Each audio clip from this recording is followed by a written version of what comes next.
qualification heats here at Karting Genk for the final day of the competition for the season. Lots to put on the line here. Dylan LaHaye comes in with a bit of an advantage, I think, over Clayton Ravenscroft, as some drivers just getting themselves into the zone. Charlie Turner doing a little bit of weaving on the outside of the second row, just trying to get himself steeled up and ready to go racing. So 7 minutes on the clock, set in stone, which will start ticking away when we have the red lights on the starting gantry going out.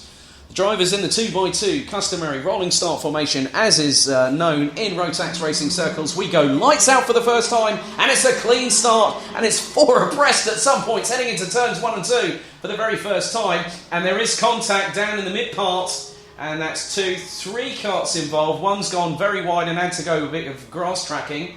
The other 2 drivers now resume pointing the correct way around the circuit.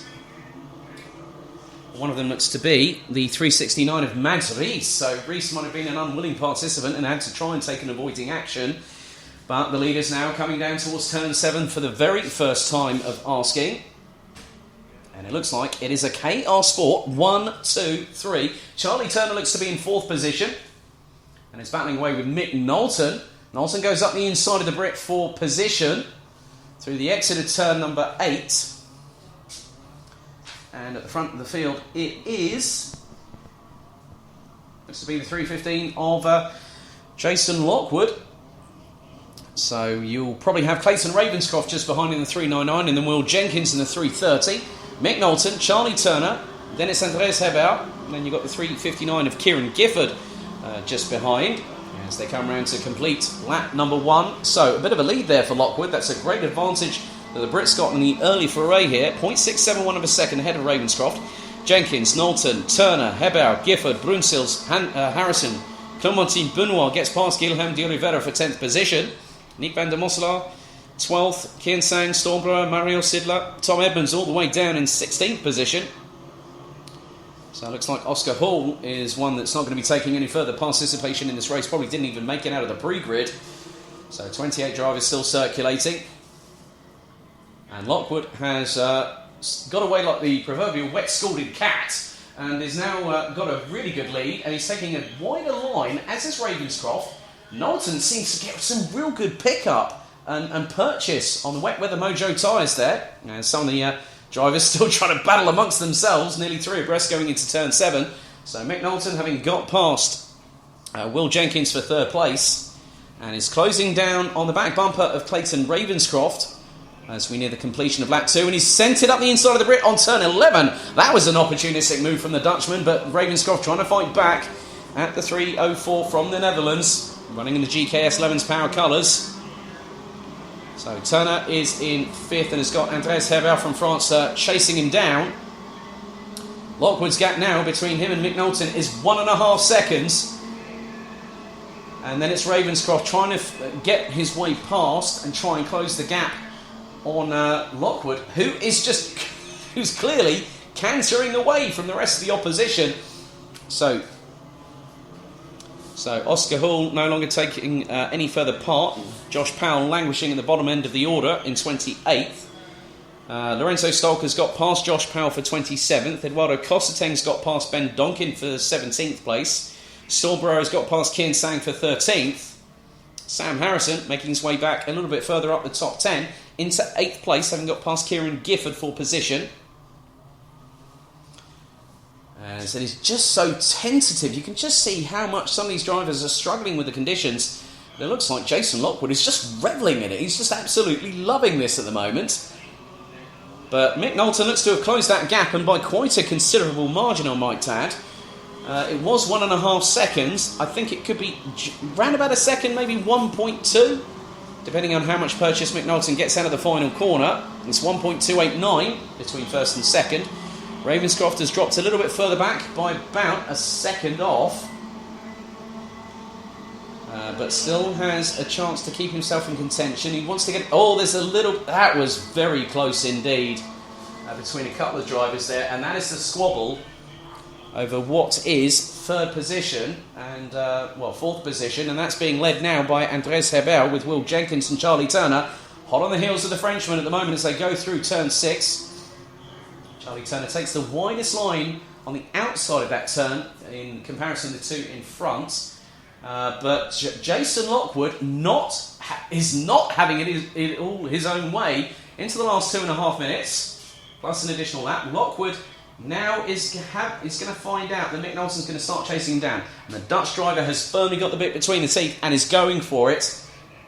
He wants to end his season in the BNL Karting Series this year on a high. And the gap now is about 8 kart lengths as Lockwood gets better purchase coming out of turn 11. I think like Ravenscroft is probably just trying to consolidate P3. As Ilian Brunsils is having a great battle with Sam Harrison from the UK. Tries to go up the inside of the Brit. Harrison responds and keeps in front. Meanwhile, Will Jenkins is being closed on by Charlie Turner. And Turner sends it up the inside of the fellow Brit and takes the position. Nice work by Charlie Turner there, running on the 301. With Dan Holland Racing. And just behind them, they've got Sam Harrison, Ilian Brunsils, Kieran Gifford and Nick van der Mosselaar handing them as well. So there's going to be a lot of change at the from about 5th position onwards. But the battle for the lead, Mick Knowlton actually got that gap down to 0.747 and he is closing. He seems to get a little bit more traction sometimes and he uses that inside line that little bit better and he's trying to go for the lead. Lockwood's wise to it and gone, oh, no you don't, sunshine, you're not coming through just yet. But Knowlton's saying, just wait for it, Jason, you won't see it coming. Well, with the rooster tail sprays that he's having thrown in his general direction from the rear tyres of Lockwood's kart, Knowlton's still putting on a show. He's going to do the same. He's gone up the inside and tried to take the lead, but Lockwood plants the throttle down firmly, goes round the outside of the Dutch driver and keeps the lead thus far. 50 seconds plus an additional lap. It is now game on for the victory here in the first of 3 qualifying heats. Knowlton, very, very tentative. I think he's just waiting, biding his time. Turn 8 has been the sweet spot for the 304. From the Netherlands, and well, that might be sooner than that because Lockwood's left rear tyre just absolutely clattered into the curves on the inside of turn 3, and that allowed Knowlton to get the run on the Brit. They go through turn 6. Knowlton's going to have the slipstream advantage here.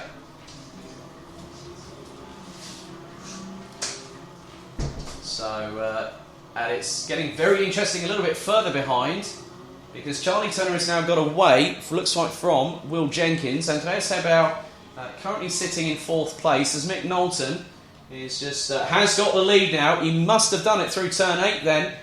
So he now takes it, and this is the penultimate lap. It's now going to be a straight out dogfight between the Netherlands and the United Kingdom as Jason Lockwood seems to get a better run coming out of turn 11. Not this time as Knowlton gets the power down early, but not too early then it compromises his run out of that corner. So he's got a lead of about 4 to 5 kart lengths as they've come across the line for the penultimate time. 1 more lap to go. Knowlton's got a gap of just over half a second from Jason Lockwood.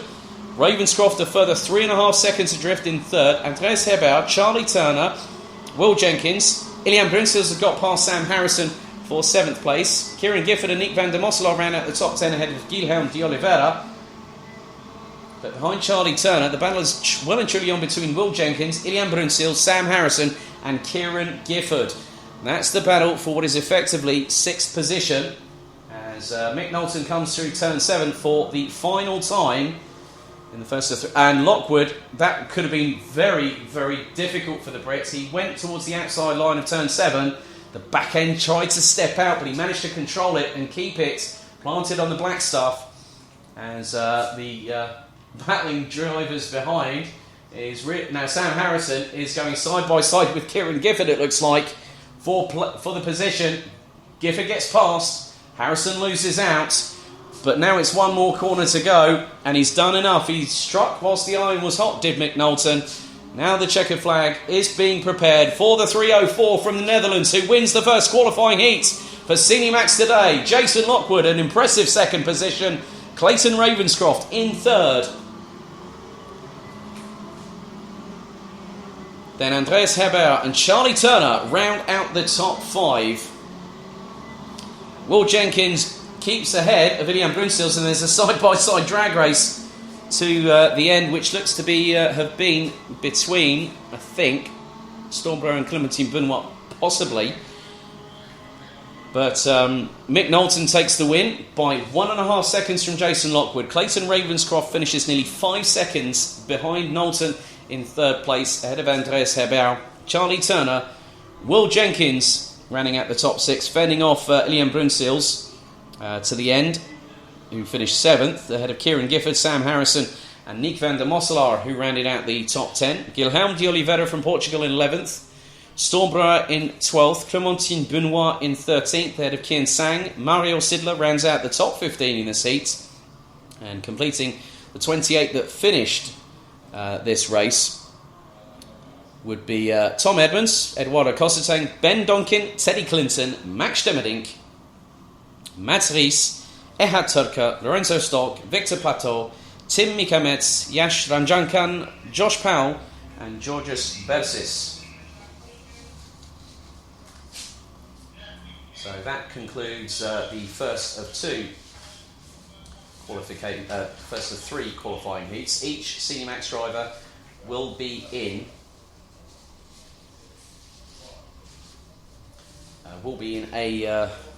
two of the three qualifying heats here today.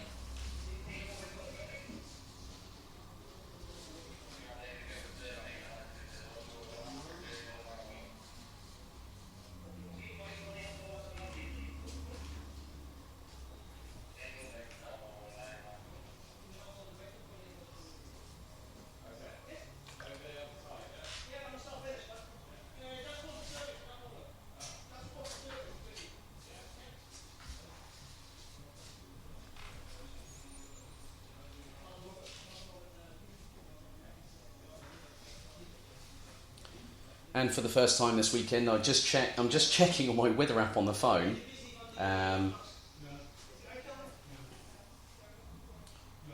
Still very, very wet out there, around about 9 degrees Celsius. Looks a little bit lower than that in terms of the real feel. It has been a little bit cold this morning.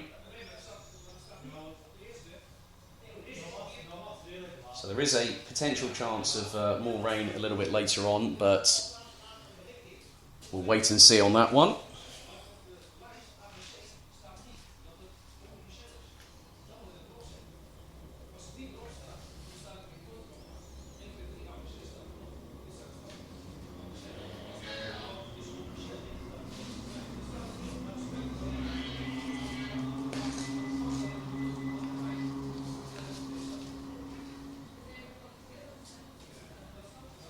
So next up, it's the penultimate race of the season for Micromax here at Karting Genk, the home of champions. Title, I think, pretty much undecided as of yet, but we'll find out a little bit later on who becomes our 2019 Micromax champion in the BNL Karting Series. And the grid is as follows. Casper Schoormans, one of the title protagonists, is on pole in the number 40 from the Netherlands. Dries van Langendonk from Belgium in the 15 lines up alongside Schoormans on the front row. Len Nys in the number 17 and Thomas Strauven in the number 9. That's an all-Belgian row number 2. Max Siderski from the Netherlands in the number 19 will have Belgium's very own Olivier Jonkers in the 16 alongside. Tommy van der Stoys, who came into this round leading by just 15 points, is 7th on the grid in the 54. Alongside him will be the Belgian known as Karel Stout in the number 3. Matej Radenkovic and Kaz Tobben, respectively from Belgium and the Netherlands, round out the top 10, with Tom van Langendonk and Ollie Wise in the number 56, rounding out the 12 strong. So the first race will be 11 minutes plus an additional lap, and the last race of the weekend and the season will be 13 minutes for the Micromax, Minimax, DD2, DD2 Masters and Junior Max competitors, with the top 28 from the three qualifying heats for seniors going into the automatic qualification spots for the top 36 final at the end of the day, and with the second chance heat giving another 8 drivers a chance to join that 36 strong grid. So Schoormans, Dries van Langendonk, Len Nys, Thomas Strauven, Max Siderski, Olivier Jonkers, Tommy van der Stoys, Karel Stout, Matej Radenkovic, Kaz Tobben, Tom van Langendonk and Ollie Wise. That is your grid for the first of 2 races. First up, this one, 11 minutes plus an additional lap in duration, and good control from both Casper Schoormans and Dries van Langendonk at the front of the field to start getting the grid into formation very, very early, just before turn 8. So hopefully we'll have them all line astern into turn 9, though I have to keep a measured pace.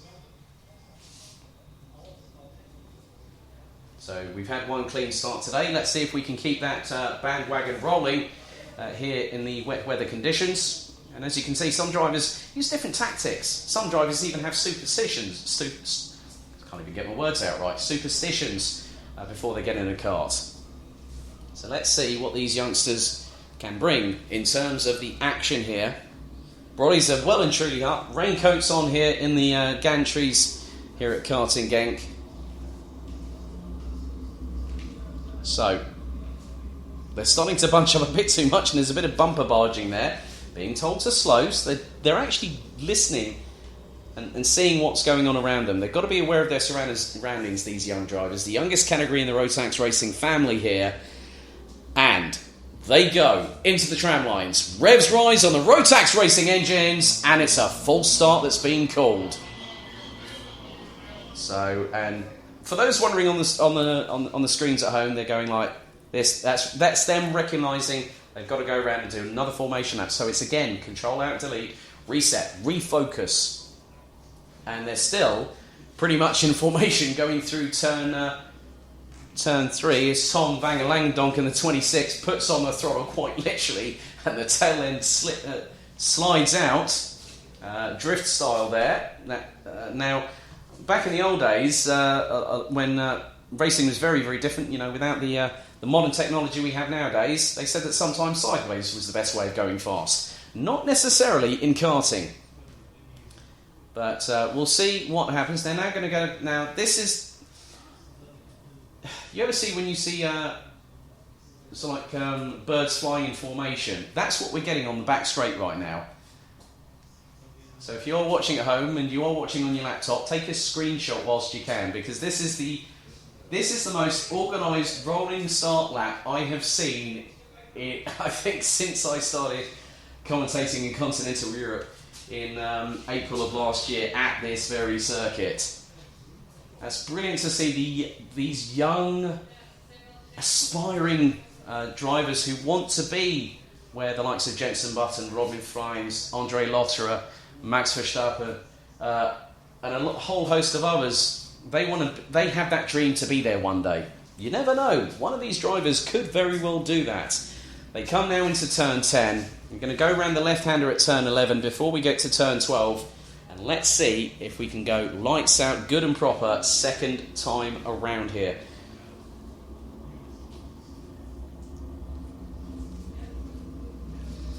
So the red lights ignited on the starting gantry. 11 minutes set on the timer, ready to tick away the moment the red lights go out and we get a clean start.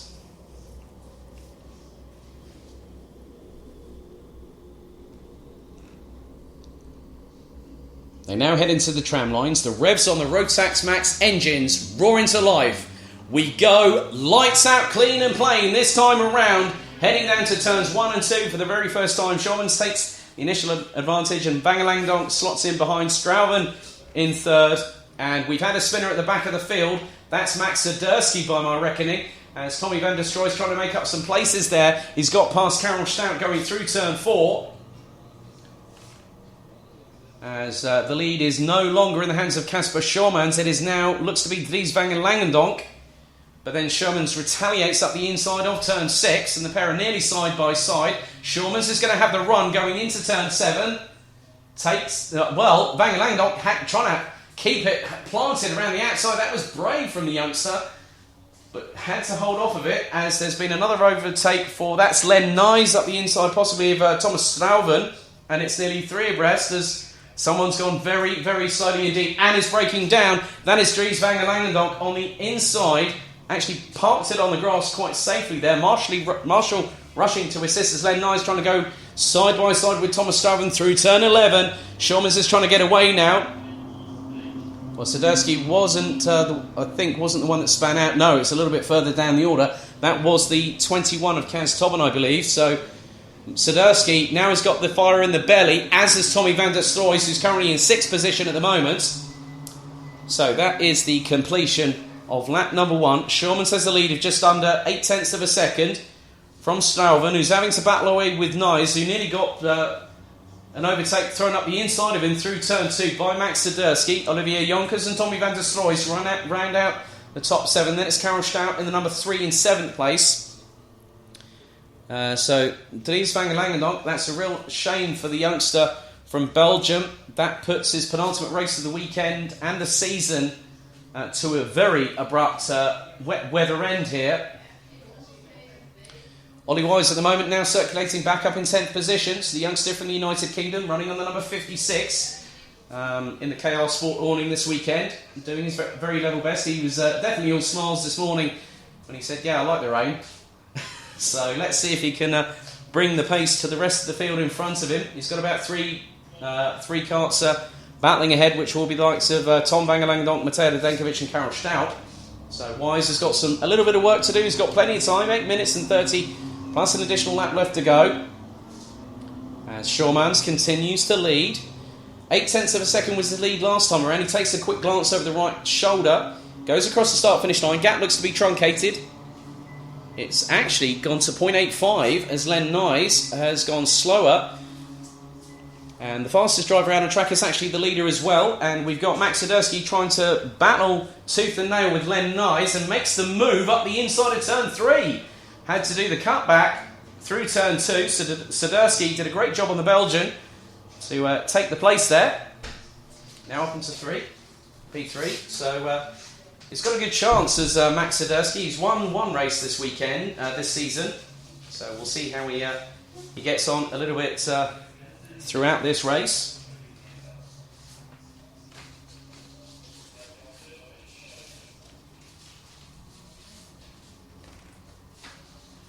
So Nyes not letting Swiderski out of his sight at the moment. Shawman still leads. Strauven in second. And Van der Stroys at the minute still sitting in 6th position behind Olivier Jonkers.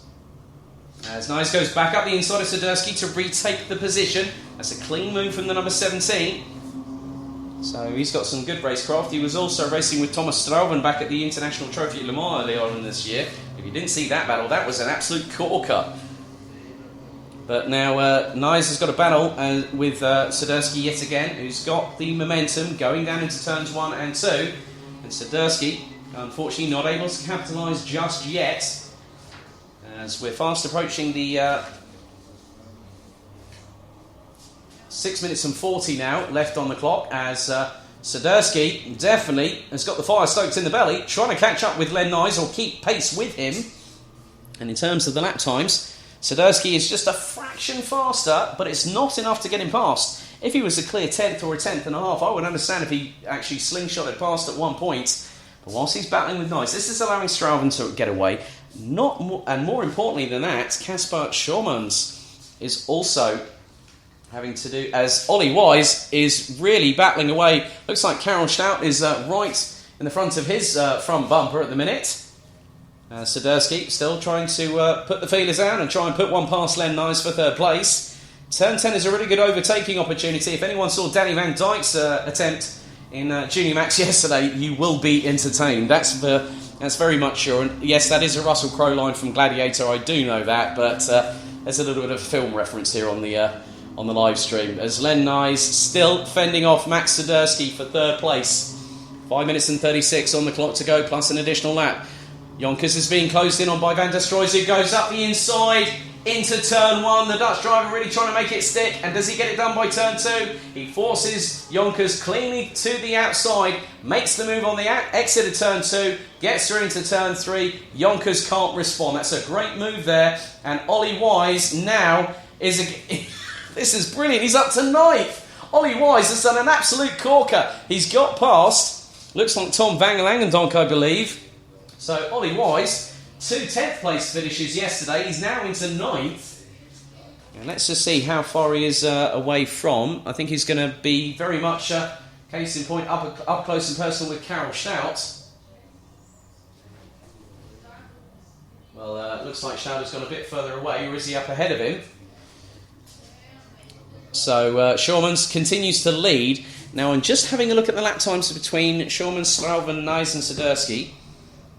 And the quickest out of the 4 of them is the leader, as Tommy van der Stroys keeping Olivier Jonkers at bait for what is 5th on the road. Then we got the 99 of Radenkovic. Then we got Ollie Wise. Then we got the 26 of Tom van der Langendonk. So let's see what happens now if the order has changed in some way, shape or form, as Max Swiderski right back on the back bumper as Ollie Wise is now up into 8th as Tommy van der Stroy is battling away with Olivier Jonkers. Jonkers tries to go up the inside of the Dutch driver, can't get through. Ollie Wise having a great battle there with Tom van der Langendonk, as van der Langendonk now retakes 8th position. So Wise still on the back bumper of the Belgian, but Swiderski not being able to capitalise on getting past Len Nyes for 3rd place. And I have a feeling here that if Max Swiderski makes the move on Len Nyes, could he be the proverbial cork in the bottle and maybe move forward? But they are closing. They have closed on Thomas Strauven. Strauven did a 1 minute 21.169. Len Nyes a 1 minute 21.081. And Max Swiderski was the fastest of that trio, and he's closing. He could get the run on Len Nyes very, very shortly indeed. As they go around the final corner, Len Nyes will get the slipstream once again on Len Nyes. But is he going to capitalise on it going through into turns 1 and 2 this time? Not yet. Maybe another lap as Jonkers gets an absolute brilliant toe on Tommy van der Stroy, but couldn't make it happen. The Dutchman gets a little bump from behind. It's nearly clash of side pods going through into turn 3. Tommy van der Stroy is holding on for dear life for that position. He can't move any further forward, unfortunately, can the young Dutchman on the number 54. But Strauven now really coming under threat, because it was 7/10 of a second separating him, Len Nyes and Max Swiderski in the battle for what is effectively 2nd on the road.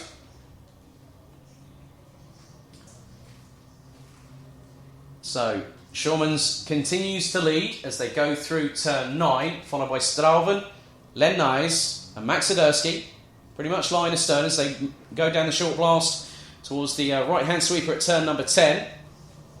As they're all seeming to take the same sort of line. They probably found that works for them.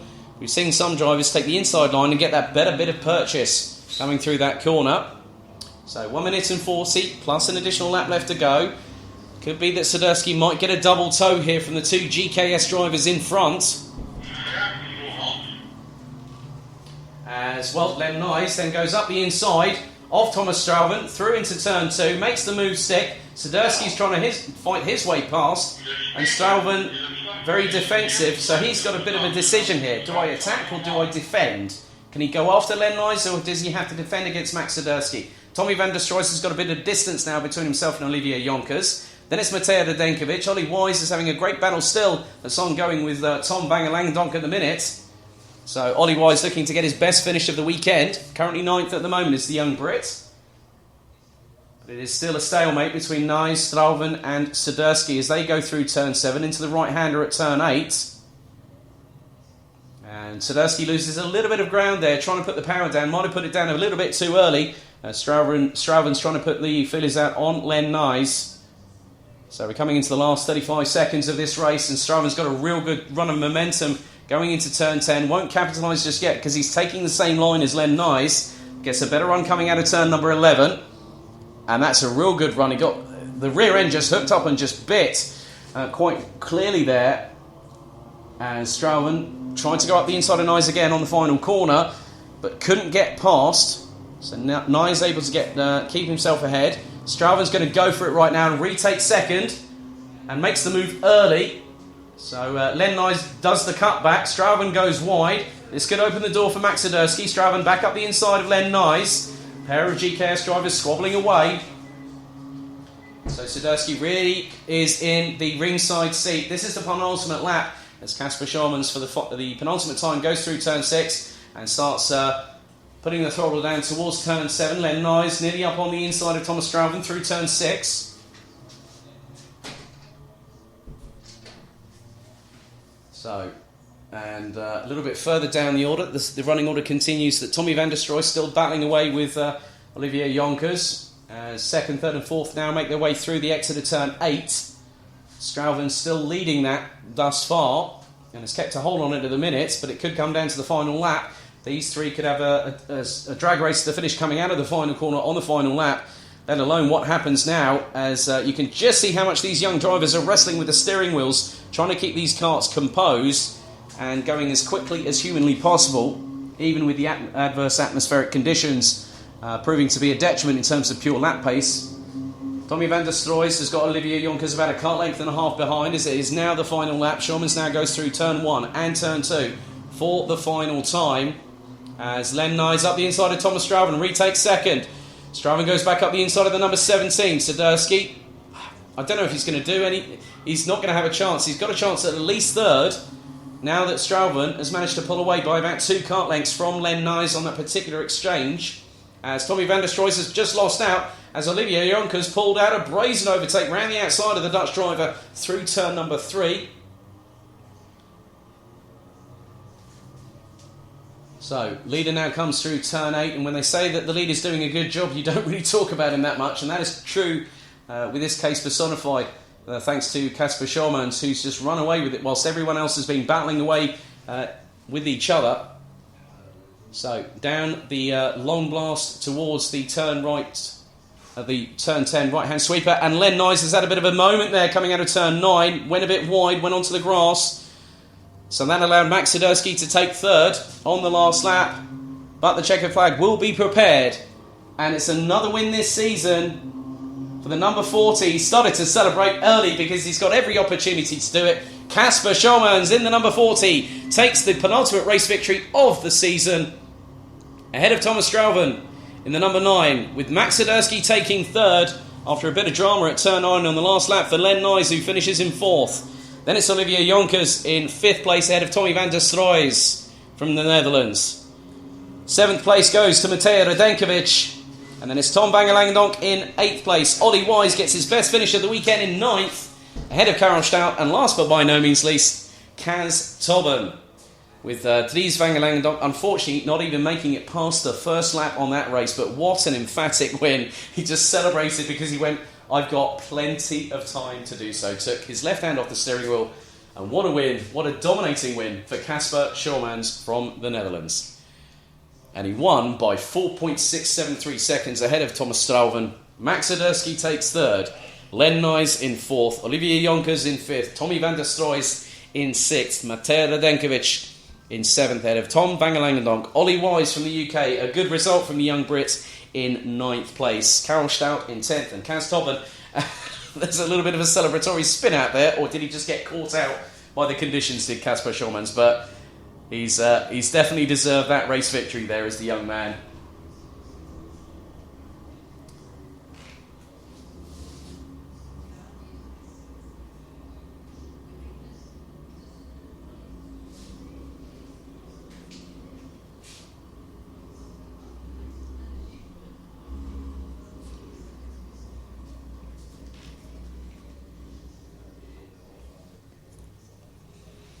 Paddock announcement. Just to let everybody know that the teams in the paddock, can you please just double check your electrical cables and connectors. We know that we are supplying power to the relevant awnings. Please could you just make sure that your electrical connectors and cabling are all shipshape and Bristol fashion, all working in correct order. Just please double check them, because we have heard that there have been some issues with the power. We have been providing power throughout the weekend. It's obviously due to the atmospheric weather conditions will be somewhat abrasive to the electrical supply. So please check your electrical cabling and connectors. Thank you.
with Micromax now having completed their penultimate race of the season. It's the same turn for our Minimax competitors here this weekend, all 8 of them.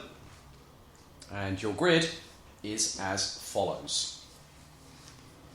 On pole position, once again, is the number 50 of Tim Gerhards from the Netherlands. Lakeron Sorensen from Denmark in the 132 lines up alongside the number 50 on the front row. Nick Gerhards, the number 60, is in P3 on the inside of row 2. And alongside will be the number 166 of Turn Schmidt, also from the Netherlands.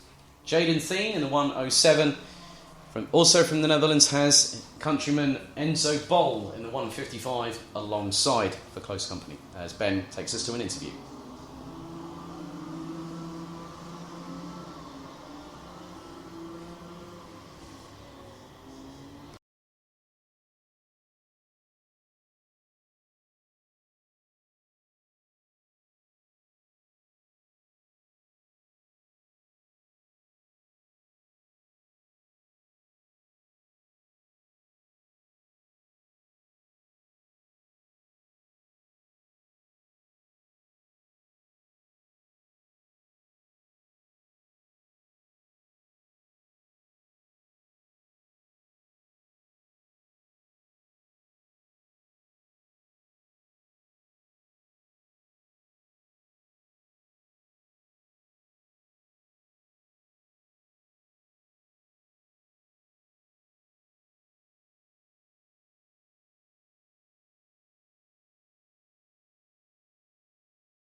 Thank you very much to our man in the pit lane, Ben van der Stucken, catching up with the drivers as we are about to go green. And it looks like we have 7 competitors there, not 8 on the grid.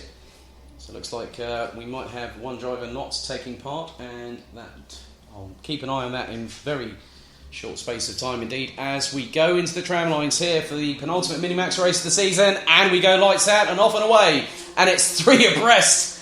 Definitely, these young chargers are brazen at their very best, and they are nearly tripping over each other going through turn 2 for the very first time. They are allowed to use the runoff for the very first lap. After that, it will be looking at track limits penalties, as it's 3 abreast heading from turns 3 to 4. So that's very, very exciting, dynamic racing from the youngsters in the Minimax class.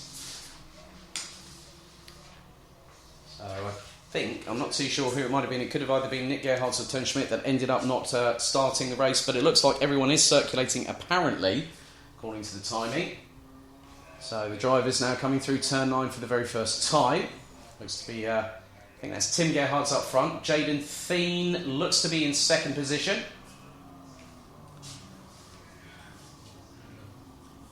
So drivers coming through turn 10 for the very first time. Tim Gerhards leads.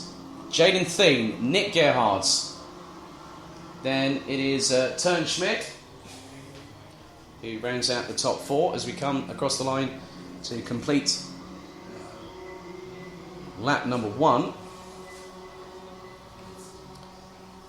So it is Tim Gerhards that leads. The only driver that isn't competing in this race looks to be Lakeron Sorensen. A real shame for the Danish driver, who was due to start on the front row of the grid. As Jaden Thien now coming under very, very quick pressure from Nick Gerhards for second place. And that's a great move up the inside for turn 6. Thien now gets the cutback offensive. Goes towards the inside line. The pair are side by side heading into turn 7. Who's going to get there first? Oh, that's very close indeed. But Nick Gerhards, by the skin of his wetsuit, got through there at the nick of time. That's a brilliant job there from the young Dutchman. So it is twin brothers 1 and 2. In just the second lap of this first race of the day. Jaden Thien, I don't think saw it coming, knew that Nick Gerhards was charging at him, and then all of a sudden he goes, I'm going to take the outside line, I've got more grip here. He used it to his absolute maximum advantage there and got second place. 8 minutes and 39, plus an additional lap left on the clock as it counts down towards the conclusion of the penultimate race of their season. So Jaden Thien now down into second place and is dropping back, as looks like Tim Gerhards has just got away with it and is running away, quite literally, at full throttle, no less. And if these karts had DRS like in Formula 1, Nick Gerhards wouldn't have an advantage over his brother, but Jaden Thien would definitely be in the DRS zone. However, there's no aerodynamics on these karts apart from what you see with the front fairings, the front Nassau plates and the two side pods. That's all they have to work with. It's about training racecraft, driver skill, and how they can compose themselves whilst competing with fellow competitors. But Tim Gerhards just takes the casual glance of a lifetime going over his left shoulder to see where brother Nick is at the moment, and the gap was 2.1 seconds exactly. Jaden Thien dropping a little bit further back from Nick Gerhards in third position. Turnschmidt, Enzo Bol, Jens van der Eyden and Jasper Leenerts round out the top 7, and that's all we have competing in this race, obviously with Lucky Rod Sorensen not making the start. Gap now between first and second has increased to just over 2.35 seconds. And you can just, for those watching at home on the stream, you can just see how much input Tim Gerhards is putting in to try to correct the kart. Because once they put the throttle down, the rear wheels, in the wet conditions, even though these are groove wet tyres,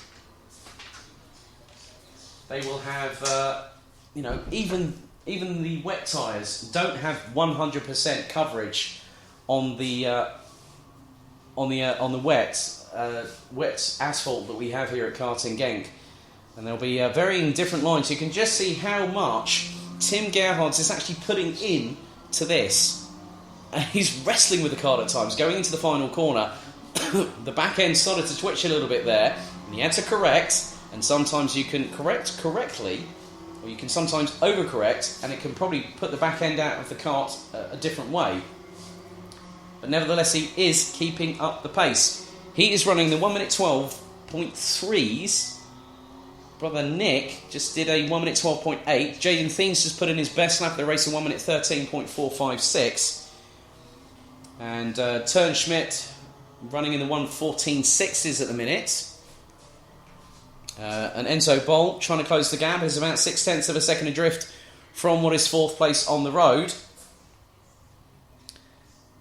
And we've just had a time second penalty given, and that is to Enzo Bol. 3 second time penalty, 2 wheels off of the track. So that's going to put him down. That's actually going to put him down into 6th place as a result of that. So he's got 3 seconds to make up and also get past at least one driver, which will be Turnschmidt, and make a little bit of headway there. So around about 2.4 seconds ahead. But that's going to be difficult in these wet weather conditions. We've got 5 minutes remaining of this penultimate race of the 2019 BNL Karting Series Minimax season. And Tim Gerhards gets on with the job at hand, just blinkers on, looking forward. And has extended the gap over brother Nick to 3.3 seconds. That's 3.353. Jaden Thien is a further 2.6 seconds. No, 2.6 seconds adrift. Enzo Bol has got past Turnschmidt. So now has to make up a significant amount of distance and pull away from Turnschmidt. So if at the end of the race, if he is over 3 seconds ahead of Turnschmidt, he keeps 4th position. So it was deemed by race controllers. So drivers' track limits are even very well policed with the state-of-the-art race control system that we have here. 20 plus cameras at multiple points on the circuit here. So we come into the last 4 minutes of this race, plus an additional lap. And sometimes with wet weather conditions, you don't know by keeping on the racing line if that's going to be the best line of attack in getting your laps as quick as possible, or whether you go towards the outside where there is more, because depending on where the water is being brushed aside by the grooves on these wet weather tyres, can also depend on surface temperature. So they're taking a wide line. It's meaning that they're trying to keep the longevity into the tyres. And so when the water hits the rubber, it cools it down. Basically chemistry 101. So if it's a dry line, wet weather tyres will literally start to burn up, as we've got more battling happening here. And one of them looks to be Tern Schmidt there, and who is ahead of Jens van der Eyden. So Enzo Bol is only 0.7 of a second ahead of the number 166, and he could fast be... he's got about 3 minutes to make up quite a bit of distance on the two behind him, but they are not wanting to relinquish any track position. They want to go forwards rather than backwards in terms of distance between drivers. But at the moment, Tim Gerhardt comes round towards the final corner to complete lap number 7 here. And he's been setting the timesheets ablaze as Tim Gerhardt. 1 minute 12.259. He's just been in a 1 minute 12.655, so he's consistently running in the low to the mid 1 minute 12s. The only other driver that's managed to get close to within 0.4 of that is brother Nick, whose best effort so far is a 1 minute 12.631. But Enzo Bol now starting to open up that gap between himself and Tern Schmidt. Must have heard me on the commentary there, I think.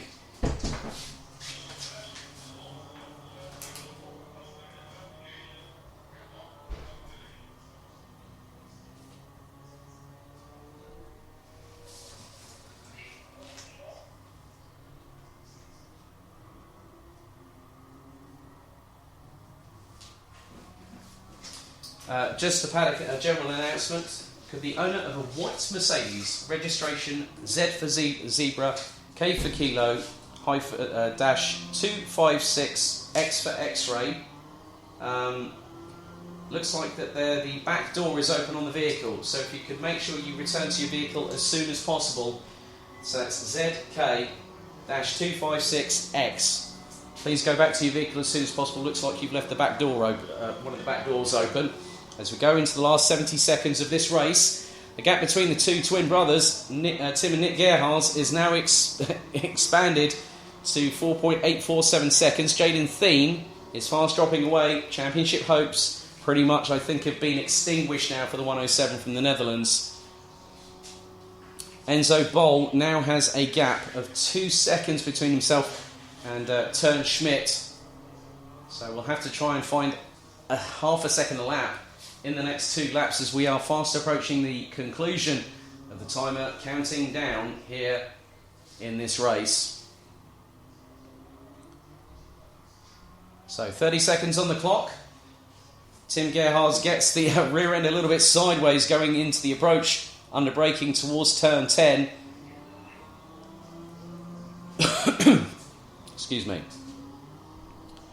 So we've got 14 on the clock left to go. He'll cross the line just before, I think, the timer expires. And that is with 6 seconds to go. So it'll be this plus an additional lap. And this is where I think we can make a very definitive declaration here, because this driver now, Tim Gerhardt, has been nothing short of exemplary this year. He's had his ups and downs, he's had his trials and tribulations, but he's just making it look effortlessly out there on the wet surface here at Karting Genk. Gap between him and his twin brother Nick now 5.425 seconds. Enzo Bol now has a gap between himself and Tern Schmidt of nearly 2.3 seconds. So he's got a couple of laps to make up another 7 or so tenths. And it's been a pleasure commentating on this particular class as well. I've seen quite a few drivers through the BNL Karting Series over the course of this past season. And I can provisionally say now that for 2019, the guy that's going to be on the top of the championship podium, who now takes the checkered flag, is the number 50 from the Netherlands, Tim Gerhardt. I think he now knows he wants to get the job done later on this afternoon, and there's a nice little signal there from twin brother Nick. But Tim Gerhardt, I think provisionally speaking, is your champion in the Mini-Max category for 2019 in the BNL Karting Series, taking the crown from a guy who is here this weekend, Tom Braken. But look at that nice little sportsmanship gesture between the two twin brothers, side by side, brothers in arms, and joined by blood. But Tim Gerhardt has been absolutely exemplary, and that is his 9th win of the season, and there's one more race to go. But Tim Gerhardt, I think, knows that it is done. The job has been completed, because we have 6 champions to crown, and I think, we provisionally speaking, there could be a little bit of a cheer in the paddock as Tim Gerhardt makes his way back to the pits. But Tim Gerhardt takes the win from brother Nick by 6 seconds. Jaden Thien in 3rd position. Enzo Boll still, well, I think just keeps 4th place. Turnschmidt in 5th.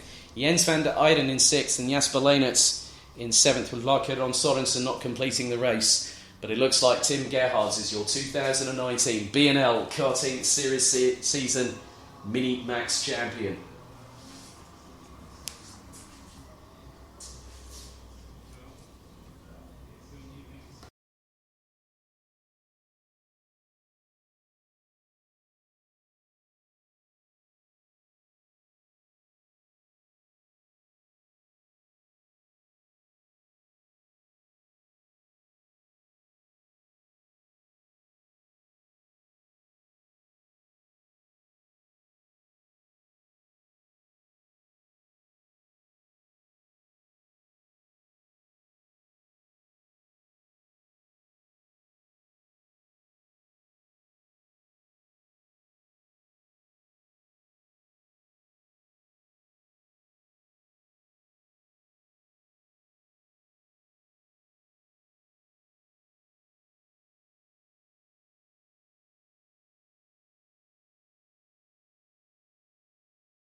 Thank you very much, Ben. Speaking to Tim and Nick Gerhards, their twin brothers. Now we've got our penultimate race of the Junior Max season about to get underway, and your grid is as follows. Vilgot, Edquist and Ollie Pilker on the front row. Chris Harnan and Jeffrey Fixer, row 2. Kai Rilletz and Mike Van Vugt, row 3. Christian de Klein and Flint Schuring, row 4. Then in his Mylan Coppens, Jeff Machiels, Danny Van Dyke, Daniel Ginchard, Georgios Kalifadis, Matthew Higgins, Spencer Schimmer, Bruno Mulders, Bart de Witt, Tom Braken, Tom Reiners, Max Knappen, Jules Castro, Margot Bonvoisin, Nikita Genzer, Tom Adams, Lars Zanen, Oscar Christensen, Jan Ozoffi, Callum Voisin, Drake Janssen, Jules Van Hul, Daniel Surankov, Jos Peters, Summer Webb, Wood Kirstens and Sam Bergstein.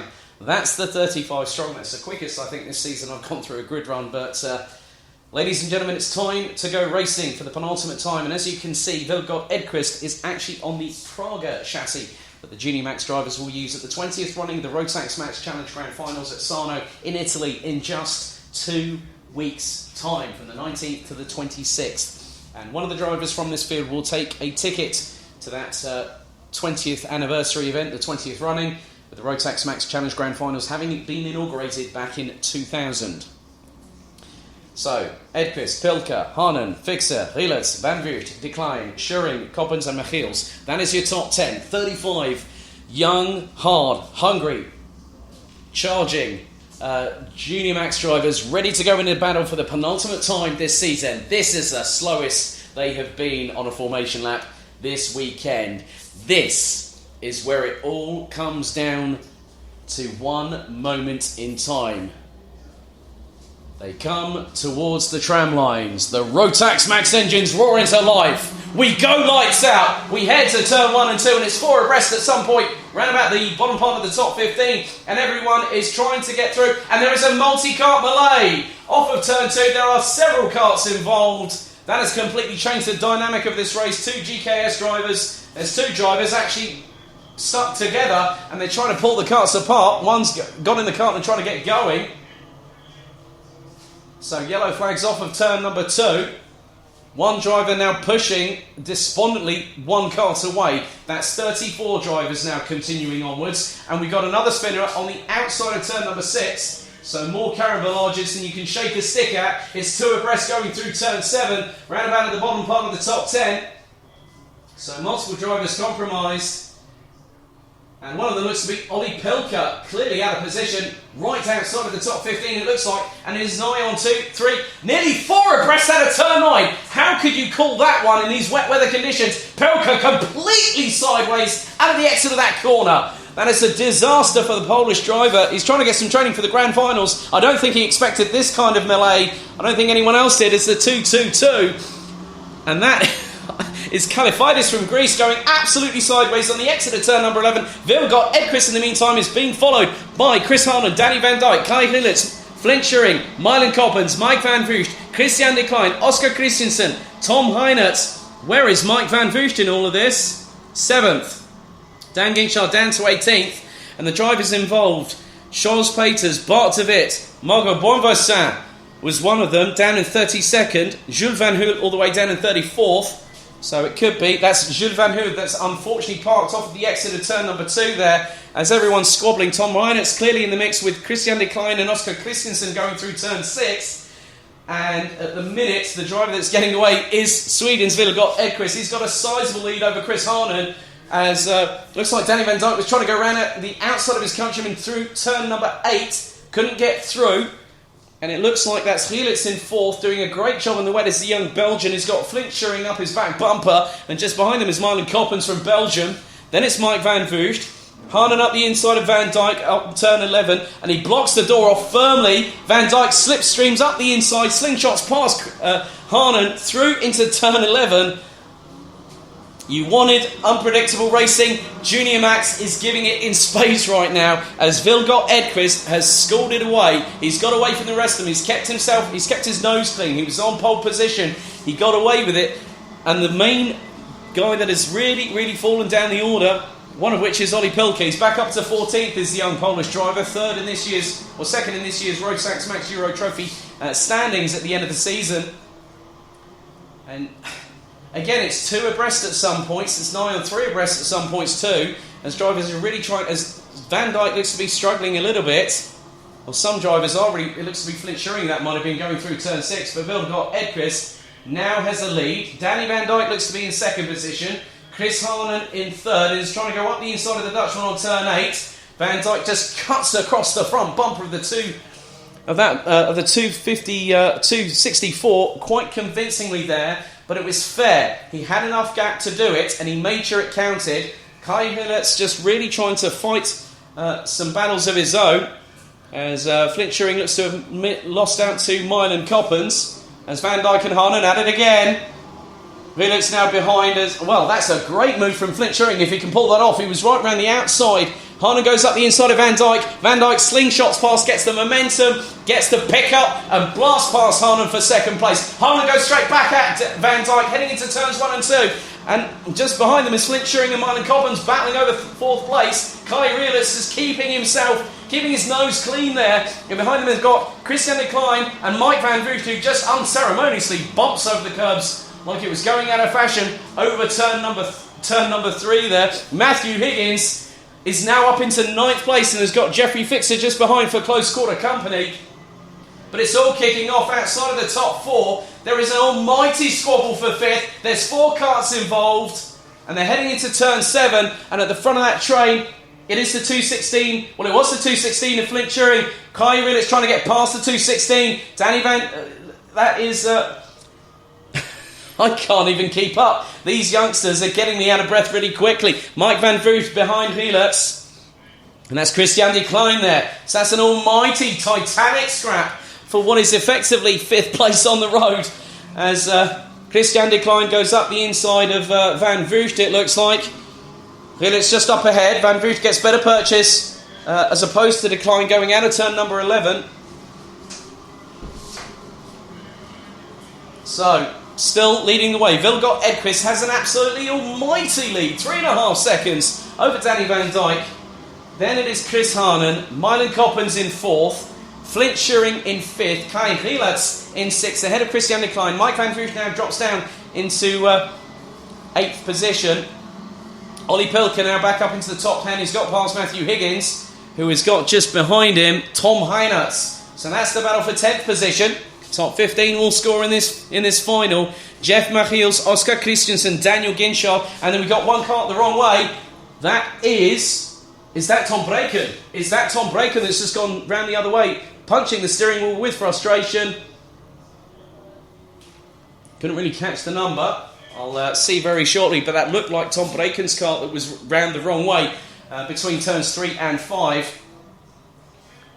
So, 4 minutes and 55 left to go, plus an additional lap in what has been an absolutely topsy-turvy Junior Max penultimate race of the season.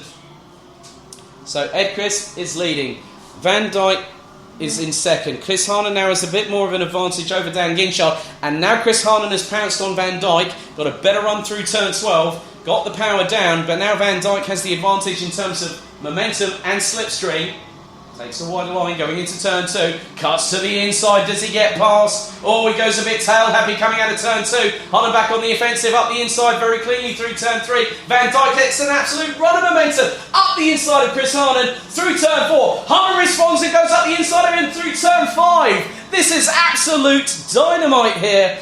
My goodness me. And Van Dijk and Harnan nearly lost out to Mylan Coppens. I'm going to need to be in a dark room and I need a bed to lie down in a minute if these 3 don't stop battling between themselves. As Harnan again goes back into second. Van Dijk round the outside. Harnan up the inside. Retakes second. Coppens is there with them now. And goes up the inside of the pair of them. He takes the tighter line through turn 9. Van Dijk responds, gets through. And with them, that looks to be Flint Schuring. Flint Schuring up the inside of Mylan Coppens for position. They're scrambling, they're battling all over each other. And Van Dijk goes round the outside of Chris Harnan. Coppens gets the run on Flint Schuring to take back 4th. Schuring is trying to respond. Harlan's going to try and do what he can to get past Van Dijk, because the gap is absolutely gargantuan between 1st and 2nd right now. 6.2 seconds. And Flint Schuring goes up the inside of Mylan Coppens, it looks like, gets a bit deep in the braking zone. Christian de Klein now up behind Kai Hillertz, who has just been biding his time, but de Klein's going to try and get past, and in some respects a little bit of impediment there for Kai Hillertz, as he was right on the back bumper of Flint Schuring there. And in the meantime, Van Vught at the minute is in 8th place. So there are more positional changes than I can shake a stick at the moment, quite literally, because Vilgot Edqvist on the Praga chassis just running away. Harnen and Van Dijk re-embroiled themselves into their battle over 2nd position. But now Van Dijk has got a bit more run on his countryman at the minute.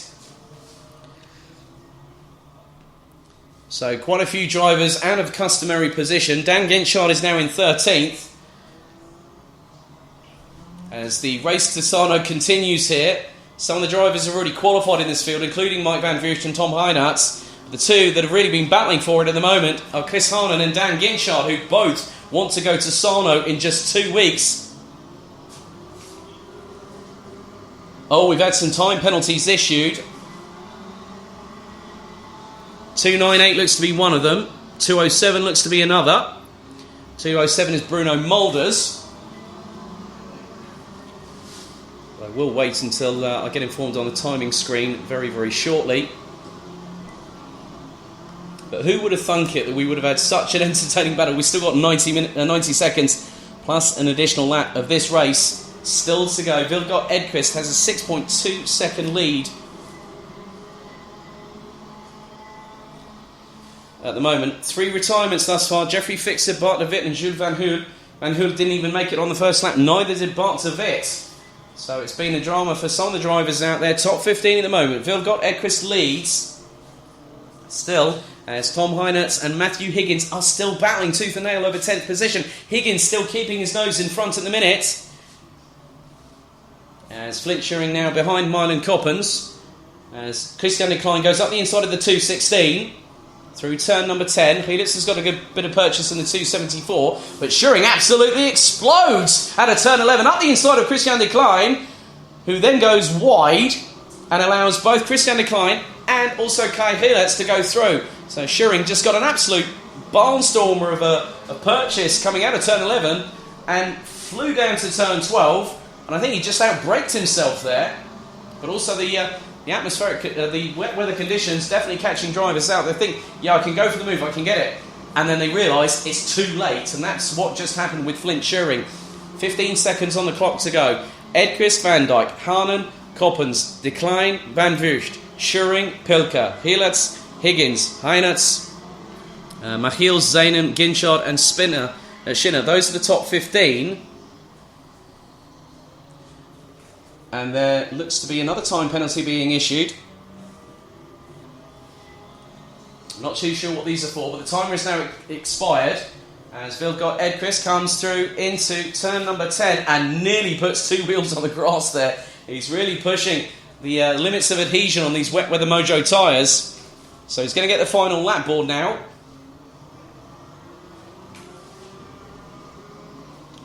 So that looks to be Sodankov that's got the time penalty there.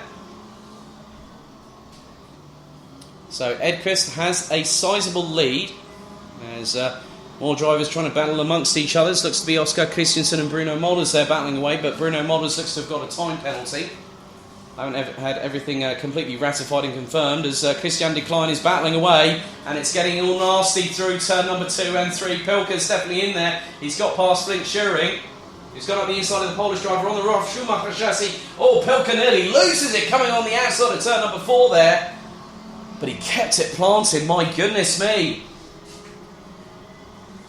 So, Vilgot Edqvist now comes through turn 8 for the final time here. Danny Van Dijk and Chris Harnen are about 6 to 8 kart lengths adrift of each other, as Christian de Klein and Flint Schuring taking that title line. And it looks like Ollie Pilker's made up another place. He was running 8th. I think he's gone up to 7th now. But this time around, the checkered flag will be prepared and it will wave. And what a drive from pole position, lights out to checkered flag. It's going to wave now for Sweden's very own Vilgot Edqvist on the 205. What a dominant display from the young Swede on the Praga chassis, getting prepared for the Grand Finals in 2 weeks and takes the penultimate race victory of the season. Danny Van Dijk takes 2nd. 5.7 seconds behind Chris Harnan in third after a dynamic toe-to-toe mano-a-mano battle with several drivers. Chris Harnan in third, Milan Coppens in fourth, Christian de Klein in fifth, Mike van Vught takes sixth ahead of Ollie Pelka, Kai Gielerts takes another top 10 finish in eighth ahead of Flint Schuring. Well done to Matthew Higgins for fending off Tom Heinertz for a 10th place finish, with Heinertz, Jeff Mafiels, Lars Zenin, Dan Genschard and Oscar Christensen rounding out the top 15. Spencer Schinner, Bruno Mulders, Jules Castro, Tom Braken actually finished 19th at the end of that race, ahead of Max Knappen, Tom Adams 21st, Nikita Genza. Then we'd had Jano Zopfi, Summer Webb, Daniel Sarankov, Margot Bonvoisin, Callum Voisin, Georgios Kalifadis, Derek Janssen, Wood Kirsten, Sam Bergstein and Charles Peters rounding out the 32 that finished that race, with Jeffrey Fixer, Bart de Wit and Jules Van Hoel not finishing.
Thank you very much, Ben. Speaking to race winner Wilco Edquist and Danny Van Dijk from the Netherlands. So, very much a case in point that if that's what we're going to see from Genie Max this morning, what are we going to expect this afternoon? I have absolutely no idea whatsoever. And if you wanted a race filled with entertainment and all besides, that was definitely one that gave it to us.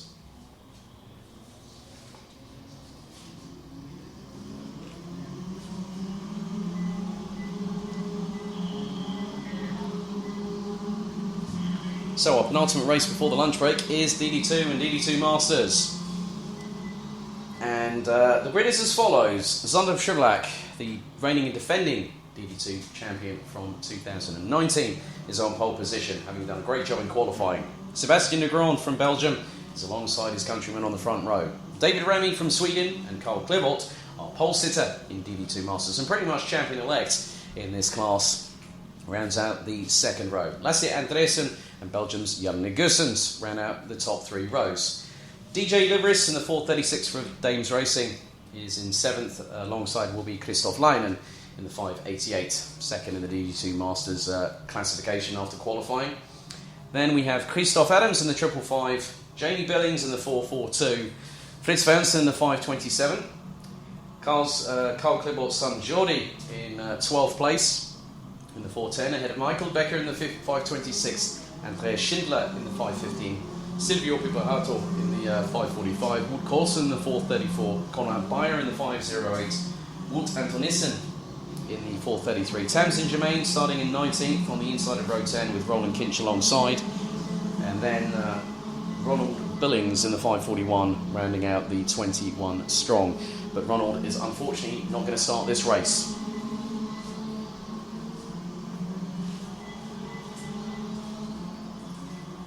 So again on this one, 11 minutes plus an additional lap.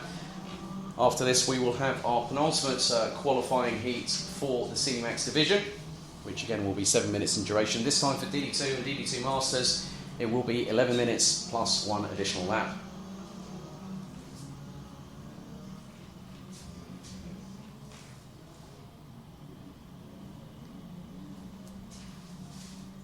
So the DD2 Masters title, I think still pretty much is in contention for both Zander Trivak and Dionysius Libris, and maybe even don't count out David Remy in this one, because I don't think it's set in stone until we cross the finish line later on this afternoon, and their final will be the penultimate one today here at Karting Genk. Our podium celebrations take place at 16:30 local time, where we will crown our 6 champions for 2019, and will we have some returning faces to the top step of the championship podiums? We'll find out very later on today.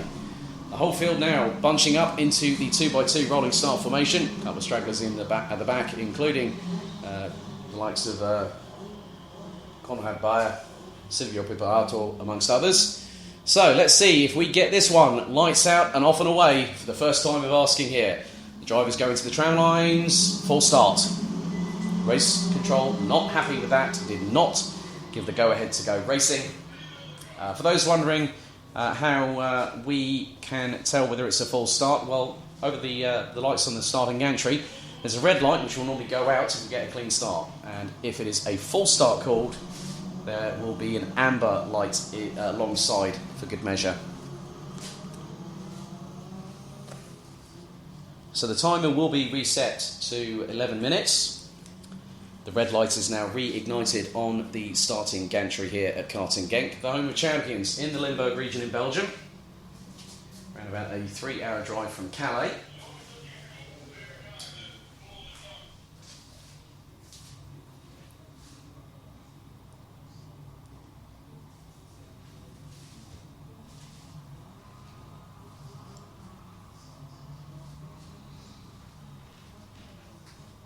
So a total of 20 drivers from DD2 and DD2 Masters respectively.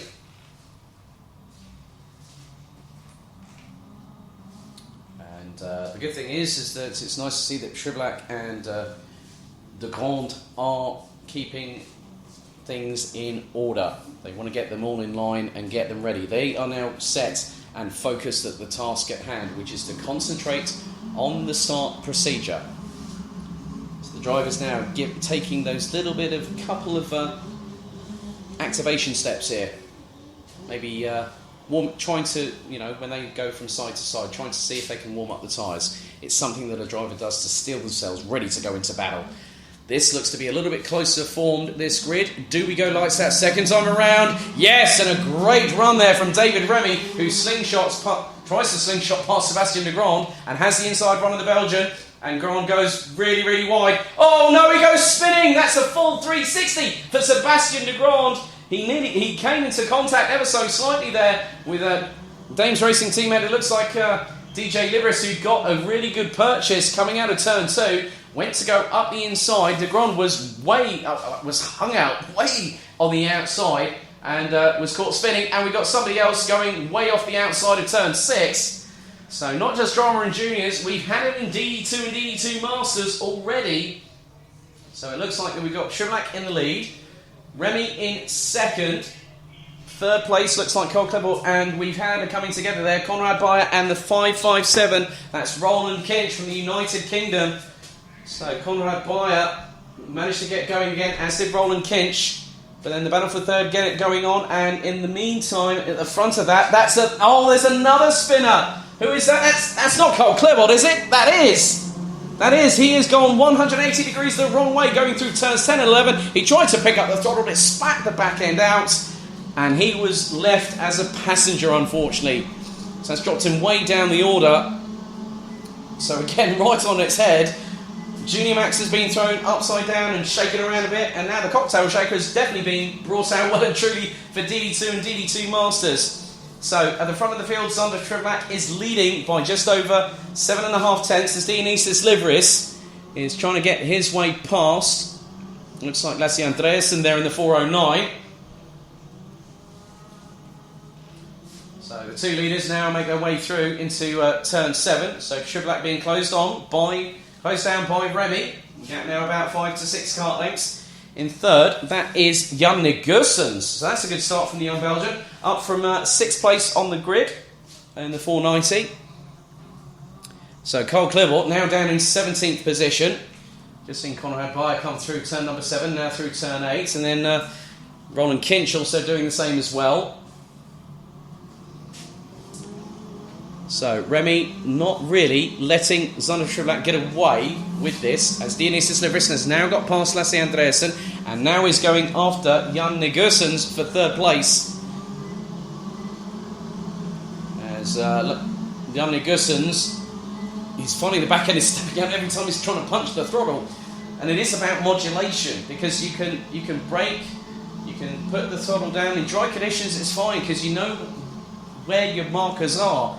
But in the wet, it's a completely different proposition altogether, as we've now got 8 minutes and 8 seconds plus an additional lap left to go in this penultimate DD2 and DD2 Masters race of the season. Leading in DD2 Masters, however, in 6th place is Christoph Leinen in the 588. So Carl Klebot has now got up to 15th place. He started a recovery drive as the fastest baker in Flanders. He was definitely the most spinning baker in Flanders a little bit earlier on through turns 10 and 11. But all being considered, the wet weather conditions haven't been kind to anybody today. As Livris was trying to power past Jan Nigursens, coming out of turn 9, now into turn 10 they go. Livris takes a little bit of a more tentative line as Gursens nearly gets sideways coming out of turn 11. But here comes Lasse Andreasen in the meantime. So he's kept them in his crosshairs. Gursens goes a little bit wider than Dionysius Livris. Gursens gets a good run on that. Christoph Leinen is actually trying to keep pace with him as well. He isn't that far off. He's just done a 1 minute. He's just done a 1:16.2 as Christoph Leinens, and the reason for that is Gursens, Livris, and Andreasen are all battling over third place. And Christoph Leinen now has a lead of over 1.75 seconds over Christoph Adams in the lead of in the classification for DD2 Masters.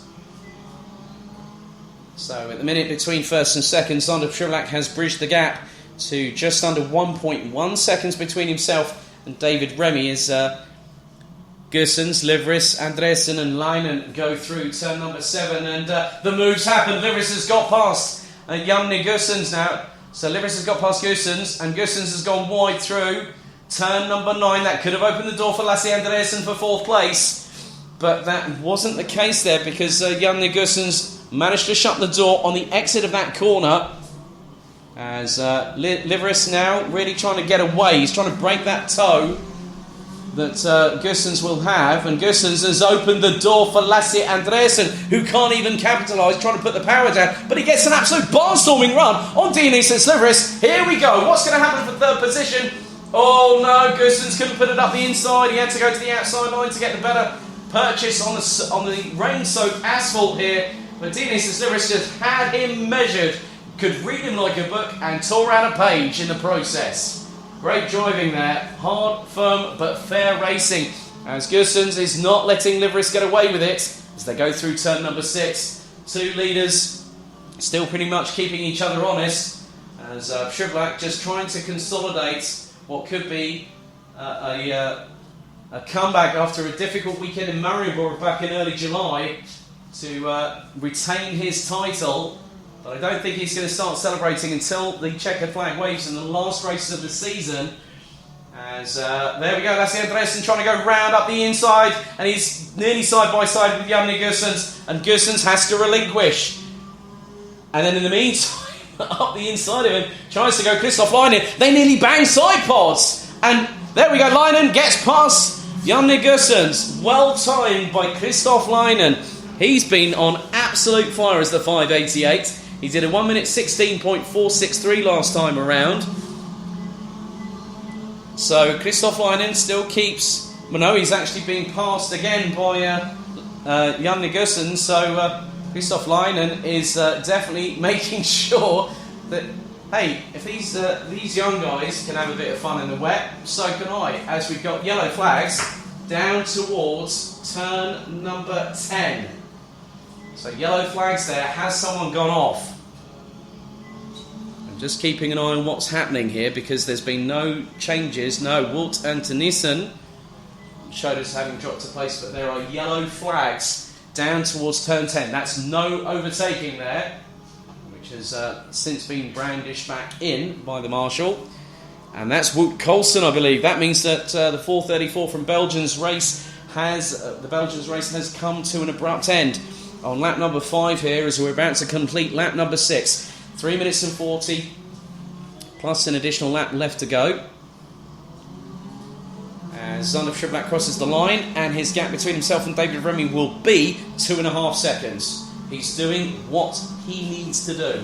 Just keep on putting in the fast laps, and he's just put in the fastest lap of the race at 1 minute 14.289, and he's just taking casual glances over his left shoulder. So no, Wout Coulson is still circulating and could very well find himself being lapped very shortly by Zander Shrivlak, as we've got just over 180 seconds plus one additional lap remaining in this race.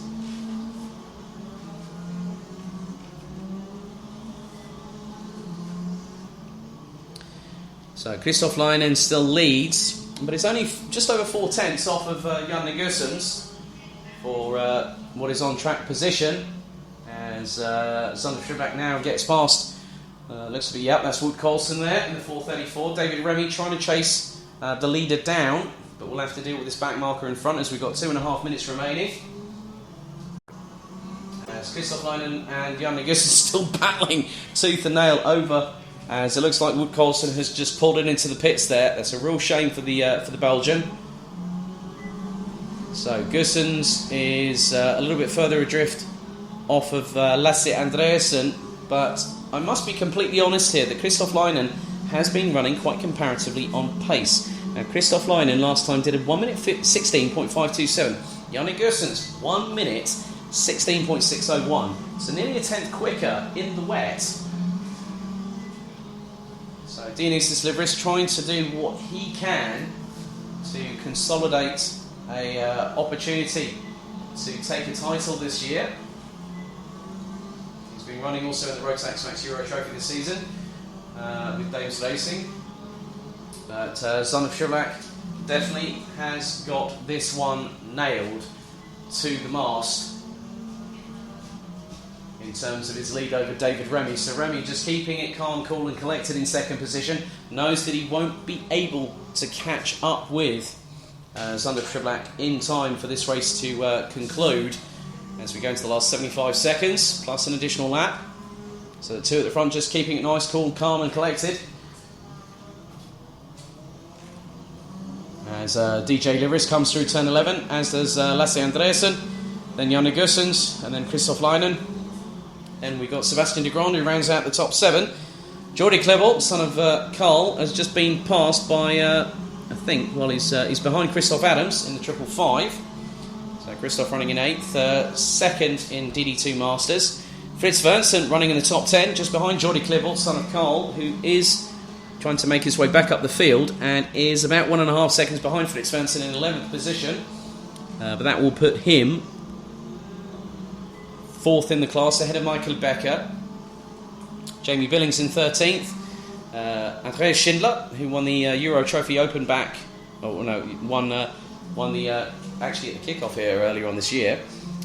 He's 14th, ahead of Silvio Piperato from Germany. Tamsin Germain has got up to, and that is the 5:15 there, and that is Andreas Schindler, so who's had a bit of a moment there, might have had a bit of an off-track excursion, as the clock has now counted down to 0. That is it. This time around, it is the final lap of the race, the penultimate race of the season, and Sander Schiblack will go into the last race of the year with complete and assured confidence. And his gap between himself and David Remy is now 3.9 seconds. Dinis Slivris hasn't been able to push forward as might he hoped, but he is going to be in 3rd place as he crosses the line ahead of Lasse Andreasen, Jan Negusens, Christoph Leinen, and then Sebastian de Ron ran out the top 7, followed by the 555 of Christoph Adams. Jordi Klebort and Fritz Fernsten ran out the top 10. So Ronald Billings was a non-starter. Wout Coulson has retired on lap number 6. Michael Becker in 12th behind Karl Klebort, who's closed up to Fritz Fernsten by half the gap that he had last time, which is over 0.7 of a second. So we've then got Silvano Piperato now dropping down into 16th behind Tamsin Germain, who's made her way up into 15th on the road, but it makes her 6th in class. But this time around, Sander Schiblack consummately, comfortably wins the penultimate race of the season here at Karting Genk, ahead of David Remy by nearly 4.5 seconds on that particular encounter. DJ Libris from Greece takes 3rd, ahead of Lasse Andreasen, and Christoph Leinen takes 5th, and what's more, wins a race in DD2 Masters this year in 5th overall, ahead of Jan Negusson. Sebastian de Grand from Belgium takes 7th, ahead of Christoph Adams, who's 2nd in the DD2 Masters classification in that race. Jordi Klebort and Karl Klebort, so it was son leading father to complete the top 10. 4:10 ahead of 5:10 there. Fritz Fernsten took 11th at the flag, ahead of Michael Becker. Jamie Billings in 13th, Andreas Schindler in 14th, ahead of Tamsin Germain, Silvio Piperato, Konrad Bayer, Wout Antonissen and Roland Kinch being the last of the 19 classified finishers at the end of that race. Unfortunately, we lost Wout Coulson on lap number 6, with Ronald Billings from the United Kingdom not starting that race.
So now we have our penultimate qualifying heats of the day here for Senior Max, and your grid is as follows. Mick Knowlton starts on pole position, and alongside for the United Kingdom will be the 354 of Nelson King. Charlie Turner and Dylan LaHaye ran out row 2 ahead of Andres Heber from France and Matilda Olsson from Sweden.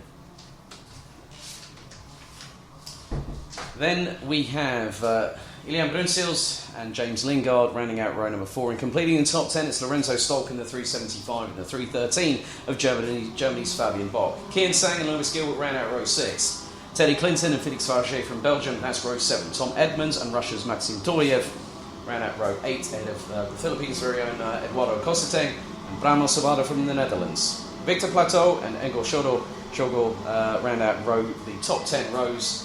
20 competitors with Storm Brouwer, Vincent van Kerkhoffen, Max Stevenik, Emily de Hoys, Josh Powell, Zen Rudenberg, Mads Dies and Patrick Rundqvist rounding out the entire 28 strong grid. Well, I've just taken a deep breath there. You're probably going to understand why in a minute, because we have 7 minutes on the clock set to click down once the red lights go out. And then after that, we'll have an additional lap. So prepare yourself for the next 8 minutes. If you're at home and you want to keep warm, grab yourself a cup of tea if you haven't done so already, or get a beer and some popcorn, because it is a Sunday. It is a Sunday after all. You should be at home relaxing, unless you're out with friends and family. But grab some popcorn, hold on to your hats, grab a hold of something, because we thought that Senior Max kicked off earlier on.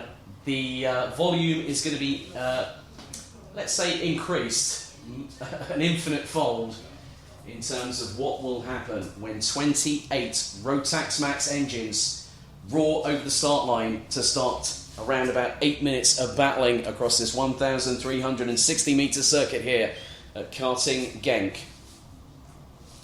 So Knowlton, King, Turner, LaHaye, Heber, Olsson, Brunsils, Lingard, Stolk and Bock. That is your top 10. They're now into formation and now priming themselves for the rolling start in 2x2 formation.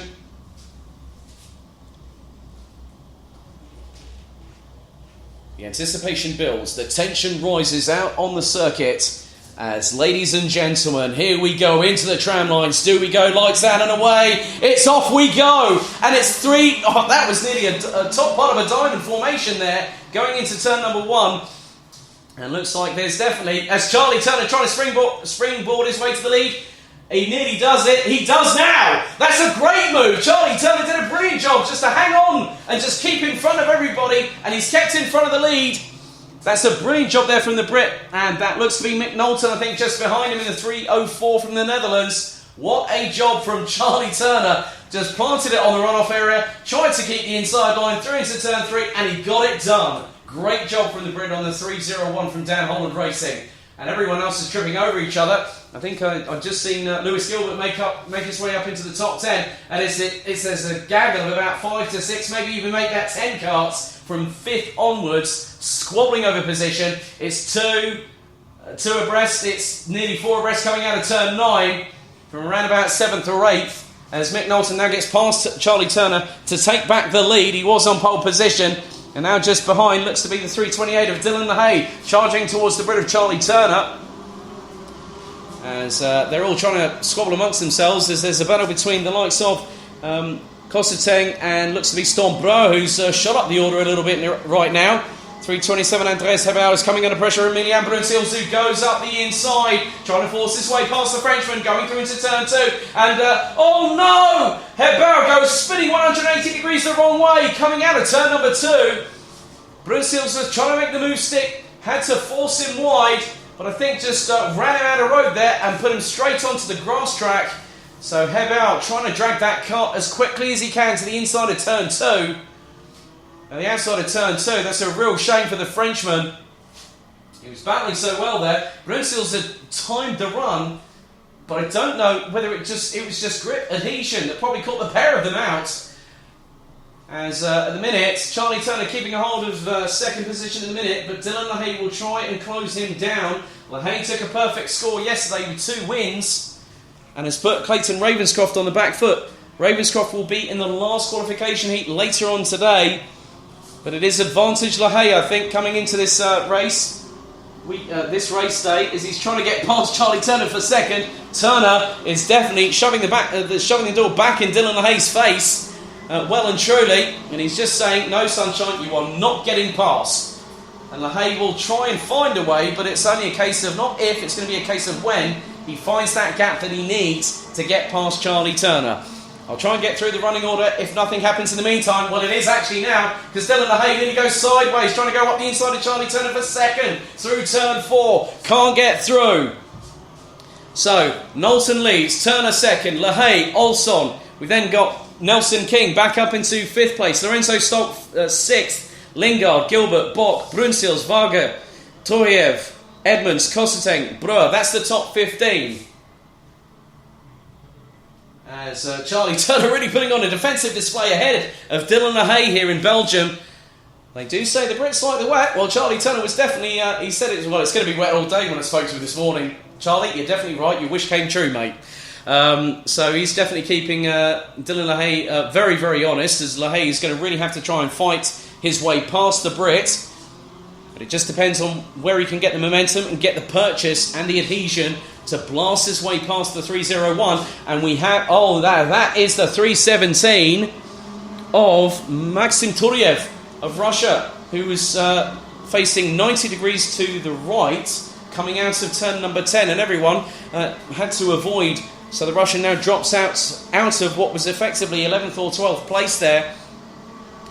So he now goes tumbling down the order.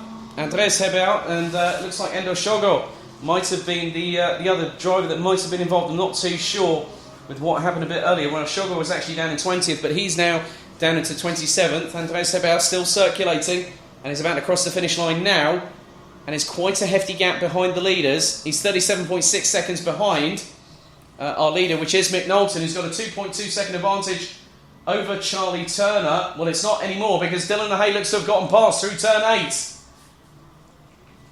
As there's more changes for position a little bit further down the order. Just keeping an eye on who that might have been. Looks like Victor Plateau and Mads Rees were battling away for position. That was around about 17th on the grid. So 2 minutes and 12. It's now GKS Lemons Power 1-2.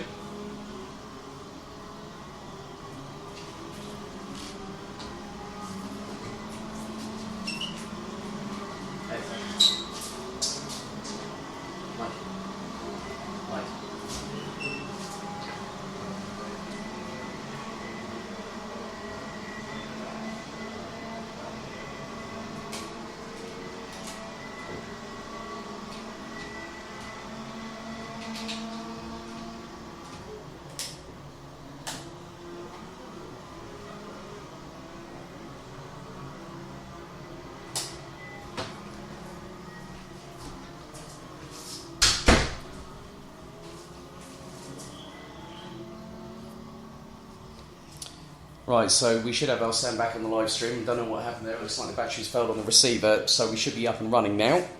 1 minute and 13 to go, plus an additional lap.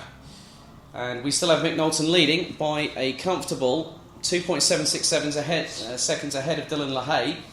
Charlie Turner running out the top 3. Matilda Olsen still running on the Sodi Kart chassis. Running in 4th, ahead of Nelson King, Lorenzo Stolk, James Lingard, Lewis Gilbert, Ilian Brunsils, Fabian Bock. Tom Edmonds has now got past Felix Varge for 11th position. Patrick Rundquist, Stormbrewer and Eduardo Kosseteng from the Philippines now is in 15th. Then it's Rees, Sang, Clinton, Plateau, De Hoys, Powell, Turiev, Rudenberg, Stemmerink, Ossevarda, Van Kerkhoffen, Shogo and Hebel. So all drivers still circulating at the minute. Half a minute to go on the clock. So we should have plenty of things to talk about this afternoon, because this one takes us into the lunch break here. And there is still some battles still to be decided. There's a lot of people pretty much within close proximity, which includes Rundquist, Varge, Edmonds, Breuer, Rees, Kosseteng, and that's for the bottom part of the. That's actually the bottom part of the top 16 here. So we have quite a lot to go, but the timer has now expired. This will be the penultimate lap, so Mick Knowlton comes into turn 10 for the penultimate time of this race, followed by GKS Lemons Power teammate Dylan LaHaye, Charlie Turner from Dan Holland Racing rounding out the top 3. And then we've then got Nelson King making it another driver from Dan Holland Racing in 4th place, whilst there has been a battle, and Lorenzo Stolk has actually got past Matilda Olsson, who seemed to struggle going through turn 10. So Olsson now down into what is effectively 6th position.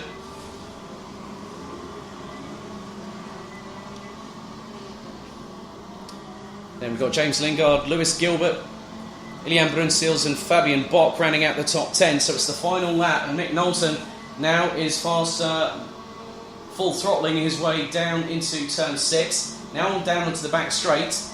And if we had a camera from what I'm actually seeing right now, Mick Knowlton is actually out-accelerating parallel road-going traffic as he goes into turn 7 for the final time. So Knowlton at the minute still has been resolute, got back in front of Charlie Turner to reassume the lead after Turner did a fantastic job and mugged everybody going into turn number 1.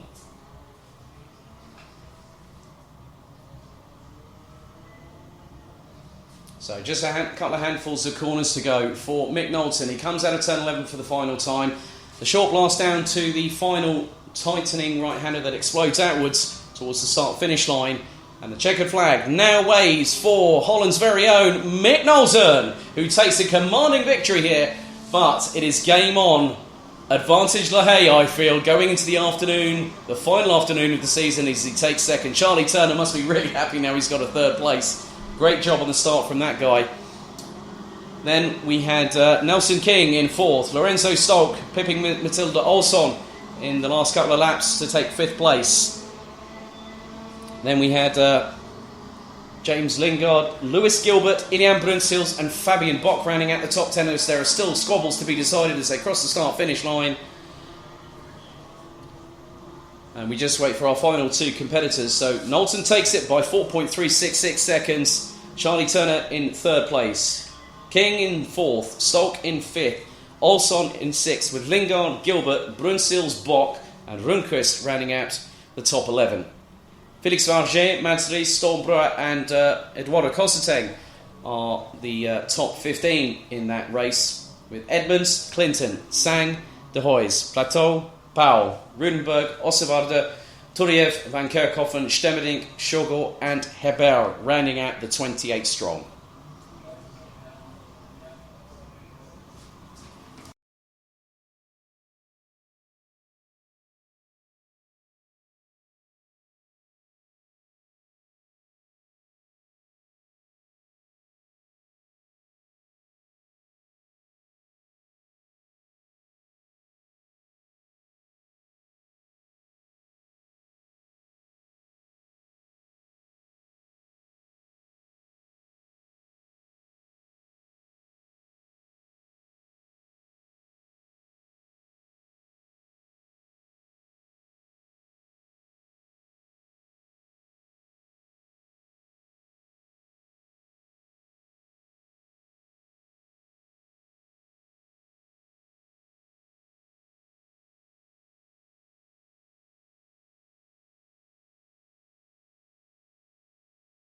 For everybody listening on the Downforce Radio Network, thank you very much for your patience.